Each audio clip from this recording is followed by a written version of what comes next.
महाराज युधिष्ठिर ने पूछा, प्रभु, मनुष्य को अपने मन में उद्भूत उद्वेग तथा खेद, खिन्नता और अपनी दरिद्रता की निवृत्ति के लिए अद्भुत शांति के निमित्त कौन सा धर्म कृत्य करना चाहिए? मृतवत्सा स्त्री को जिसके बच्चे पैदा होकर मर जाते हैं, अपनी संतान की रक्षा और दुख स्वप्न आदि की शांति के लिए क्या करना चाहिए? तो भगवान श्री कृष्ण बोले, राजन, पूर्व जन्म के पाप इस जन्म में रोग, दुर्गति तथा इष्ट जनों की मृत्यु के रूप में फलित होते हैं। उनके विनाश के लिए मैं कल्याणकारी सप्तमी स्नपन नामक व्रत का वर्णन कर रहा हूं। ये लोगों की पीड़ा का विनाश करने वाला है। जहां दूध मुहे शिशुओं, वृद्धों, आतरों और नवयुवकों की आकस्मिक मृत्यु होती देखी जाती है, वहां उनकी शांति के लिए इस मृत वत्स अभिषेक को बतला रहा हूं। ये समस्त अद्भुत उत्पातों, उद्वेगों और चित्त भ्रमों का भी विनाशक है। वराह कल्प के वे वसत मनवंतर में सतयुग में हे वंशीय क्षत्रियों के कुल की शोभा बढ़ाने वाला कृतवीर्य नामक एक राजा हुआ था। उसने 70,000 वर्षों तक धर्म और नीति पूर्वक समस्त प्रजाओं का पालन किया। उनके 100 पुत्र थे जो च्यवन मुनि के शाप से दग्ध हो गए। फिर राजा ने भगवान सूर्य की विधि पूर्वक उपासना प्रारंभ की। कृतवीर्य के उपवास, व्रत, पूजा और स्तोत्रों से संतुष्ट होकर भगवान सूर्य ने उसे अपना दर्शन दिया और कहा, कृतवीर्य, तुम्हें कार्तवीर्य नामक एक सुंदर एवं चिरायु पुत्र उत्पन्न होगा, किंतु तुम्हें अपने पूर्वकृत पापों को विनष्ट करने के लिए स्नपन सप्तमी नामक व्रत करना पड़ेगा। तुम्हारी मृत वत्सा पत्नी के जब पुत्र उत्पन्न हो जाए तो 7 महीने पर बालक के जन्म नक्षत्र की तिथि को छोड़कर शुभ दिन में ग्रह एवं ताराबल को देखकर ब्राह्मणों द्वारा स्वस्ति वाचन कराना चाहिए। इसी प्रकार वृद्ध, रोगी अथवा अन्य लोगों के लिए किए जाने वाले इस व्रत में जन्म नक्षत्र का परित्याग कर देना चाहिए। गोदुग्ध के साथ लाल अग्नि के चावलों से हव्य अन्न पकाकर मातृकाओं, भगवान सूर्य एवं रुद्र की तुष्टि के लिए अर्पण करना चाहिए और फिर भगवान सूर्य के नाम से अग्नि में घी की 7 आहुतियां प्रदान करनी चाहिए। फिर बाद में रुद्र सूक्त से भी आहुतियां देनी चाहिए। इस आहुति से आक एवं पलाश की समिधाएं प्रयुक्त करनी चाहिए तथा हवन कार्य में काले तिल, जौ एवं घी की 108 आहुतियां प्रदान करनी चाहिए।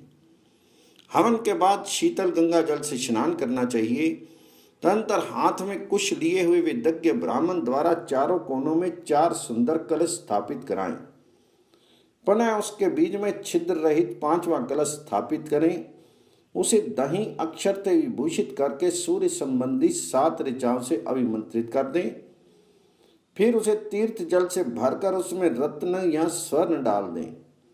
इसी प्रकार सभी कलशों में सर्व औषधि, पंचगव्य, पंचरत्न, फल और पुष्प डालकर उन्हें वस्त्रों से परिवेष्टित कर दें।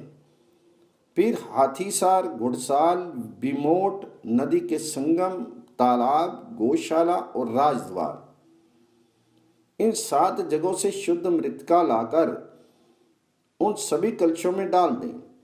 तदनंतर ब्राह्मण रत्न गर्भित चारों कलशों के मध्य में स्थित 5वें कलश को हाथ में लेकर सूर्य मंत्रों का पाठ करे तथा 7 सुलक्षणा स्त्रियों द्वारा जो पुष्पमाला और वस्त्राभूषणों द्वारा पूजित हों, ब्राह्मण के साथ साथ उस घड़े के जल से मृत वत्सा स्त्री का अभिषेक करें। अभिषेक के समय इस प्रकार कहें कि ये बालक दीर्घायु और ये स्त्री जीवित पुत्रा हो। सूर्य ग्रहों और नक्षत्र समूहों सहित चंद्रमा, इंद्र सहित लोकपालगण, ब्रह्मा, विष्णु, महेश्वर, इनके अतिरिक्त अन्य देव समूह इस कुमार की सदा रक्षा करें। सूर्य, शनि, अग्नि अथवा अन्य जो कोई बाल ग्रह हो, वे सभी इस बालक को तथा इसके माता पिता को कहीं भी कष्ट न पहुंचाए।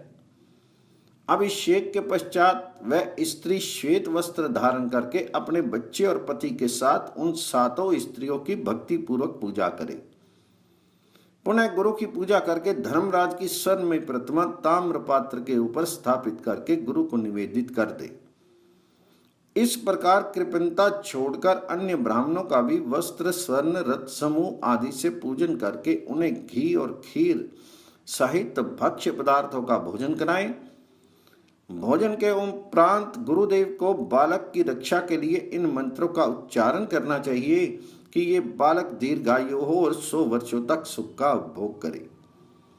इसका जो कुछ पाप था उसे वड़वा नल में डाल दिया गया। ब्रह्मा, रुद्र, वसुगण, स्कंद, विष्णु, इंद्र और अग्नि ये सभी दुष्ट ग्रहों से इनकी रक्षा करें और सदा इसके लिए वरदायक हों। इस प्रकार के वाक्यों का उच्चारण करने वाले गुरुदेव का यजमान पूजन करें। अपनी शक्ति के अनुसार उन्हें एक कपला गौ प्रदान करें और फिर प्रणाम करके विदा करें। तत्पश्चात मृतवत्सा स्त्री पुत्र को गोद में लेकर सूर्यदेव और भगवान शंकर को नमस्कार करे और हवन से बचे हुए हव्य अन्न को सूर्यदेव को नमस्कार है ये कहकर खा जाए। ये व्रत उद्विग्नता और दुख स्वप्न आदि में भी प्रशस्त माना गया है। इस प्रकार कर्ता के जन्म दिन के नक्षत्र को छोड़कर शांति प्राप्ति के लिए शुक्ल पक्ष की 7वीं तिथि में सदा सूर्य और शंकर जी का पूजन करना चाहिए, क्योंकि इस व्रत का अनुष्ठान करने वाला कभी कष्ट में नहीं पड़ता है। जो मनुष्य इस विधान के अनुसार इस व्रत का सदा अनुष्ठान करता है वह दीर्घायु होता है। इसी व्रत के प्रभाव से कार्तवीर ने 10,000 वर्षों तक इस पृथ्वी पर शासन किया था। इस प्रकार सूर्यदेव इस पुण्यप्रद, परम पावन और आयुवर्धक 7वीं स्नपन व्रत का विधान बतलाकर वहीं अंतर्ध्यान होंगे। मनुष्य को सूर्य से निरोगता, अग्नि से धन, ईश्वर शिवजी से ज्ञान और भगवान जनार्दन से मोक्ष की अभिलाषा करनी चाहिए। ये व्रत बड़े बड़े पापों का विनाशक, बाल वृद्धिकारक तथा परम हितकारी है। जो मनुष्य अनन्य चित्त होकर इस व्रत विधान को सुनता है उसे भी सिद्धि प्राप्त होती है।